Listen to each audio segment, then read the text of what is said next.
So how does it work that you see these police body cam footages, and a lot of times they aren't very flattering? I was looking at one today from this girl that gotten pulled over for a DWI in Ohio. And she was singing to the cop. She was kind of goofing around, kind of cracking some jokes. And yeah, if you know the drunk eyes pretty well, she definitely was that. And the cop was not having it. And it went viral. It was thrown out there. But why was that? Do you have people that are just going through all the public information videos to find something that's entertaining and then post it on social? It's all public record. You can get it. You can ask. It's kind of like a 911 call. You go, I can't believe this is released, but they release 911 calls all the time, DOI, all that stuff. And they're even going back as far as I'm seeing videos now from 2015 because they're running out of content. So they go back and look for other stuff to upload to YouTube channels because these videos do huge numbers. Just in Palm Beach County alone, there's so many DUI videos or people at a bar acting a fool and getting kicked out and arrested, all from Palm Beach County, and we're talking millions, multi-millions. Within days, they're getting that. Well, I know there's a different site for each county. You've got only in Dade, only in Broward, only in Palm Beach, and just even those sites are just mining all the viral videos that are going on in that county. A KVJ Nationer reached out to me because they heard us talking about these videos, and I guess his girlfriend recently got a DUI.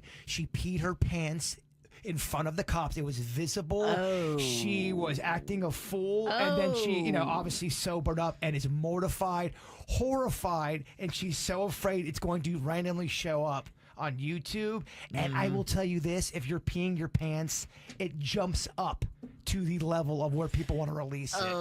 If the peeing the pants ones are the most popular one, but they're waiting, not knowing if it's ever going to drop or not. And they may not know until all of a sudden it just shows up on social media. Right. And then at that point, all your friends are seeing it, your employers are seeing it, and you've now got to live with the repercussions of it. And it could, I mean, we've seen it before where it's cost people friends, family members, jobs. Their life. I told you about the one woman, she got arrested because she was having her way with herself in the ocean and then went up to the bar and got a drink. Yeah. A family saw her do that. She was, going to, doing stuff. But how could they see if she was below the water? Because she was moaning. They, I think at one point saw maybe a private part that when she got up and she went, the cops confronted her. It's all on body cam. It's released, and then she took her own life because of the humiliation. Damn.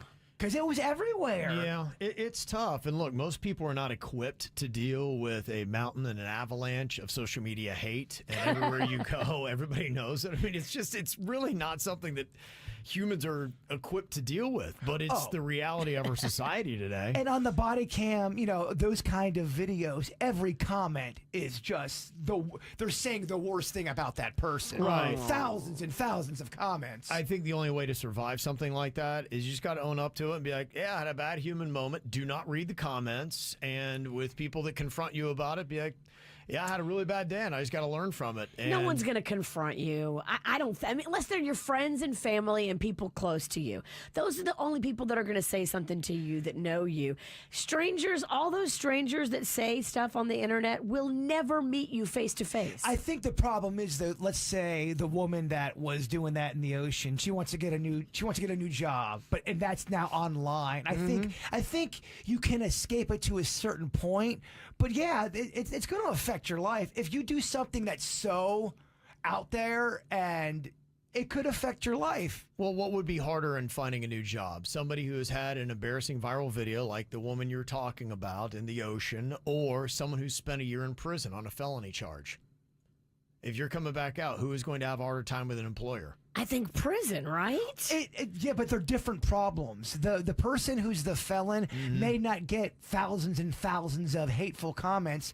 And I think, to your point, the woman that was in the ocean, or even some of the people that are on those DUI videos, I think they go and they read the comments. And then they're probably already embarrassed and ashamed because they've had a low human moment. And that's compiled on that. I think there are different ways these videos can go. And if I had done something embarrassing, peed my pants on a video or something like that, I would would much rather have that happen than I'm being a complete a-hole on Yes. video and something like that happens. Because at that point, now you're viral and people see you as a detestable human. Otherwise, you've done something embarrassing and you had a bad moment and they're maybe embarrassed for you and maybe there's some sympathy that goes into it.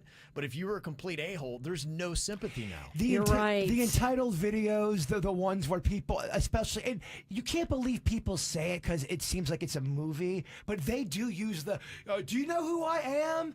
Yeah, Do you right. know I know Captain blah blah blah and your job? Or this is the other one. I pay your salary. That one's always the big one in those the entitled videos. Yeah. I pay your salary, and do you know who I am? It's tough. I mean, that is so cringy. It would be nerve-wracking because you may feel like you're off the hook and it's 6 months or a year since that episode happened, and then just all of a sudden, how many of those viral videos have you seen that you didn't realize were 5 or 10 years old and you're like, oh my gosh, and it just takes off for whatever reason? And I don't know if you would ever feel safe if you have one of those embarrassing police body cam videos that could be even a decade old. It could still go viral. You're right. Even if you're safe right now, Yeah.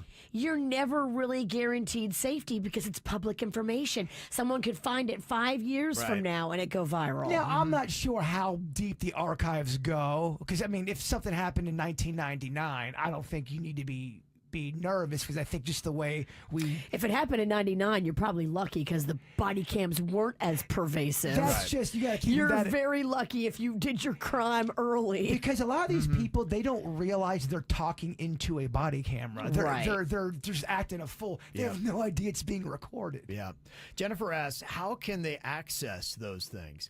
I'm not sure where exactly you go or if they're posted onto one site or if you have to make a request. I know that's how it used to go, that you would have to know specifically the story you're asking for. I think you do have to make a request, but there's too many of them on YouTube for it not to be public record. They'd be taken down, and people would... They've been up there. There's some that are up there that are 7 years old, so you're able to get them. Now, I don't know the proper channels or steps to get them, Right. but you can get them. Curious if anybody's ever had this happen to them. Did you have a video go viral? Caught you off guard as well? You could let us know about it. Or are you sitting in bed or in your car Sweating. sweating that Because you know it's out there. yeah, it could go viral. And at any minute, someone could go get it and release it. This is how we do. It's the KBJ Show.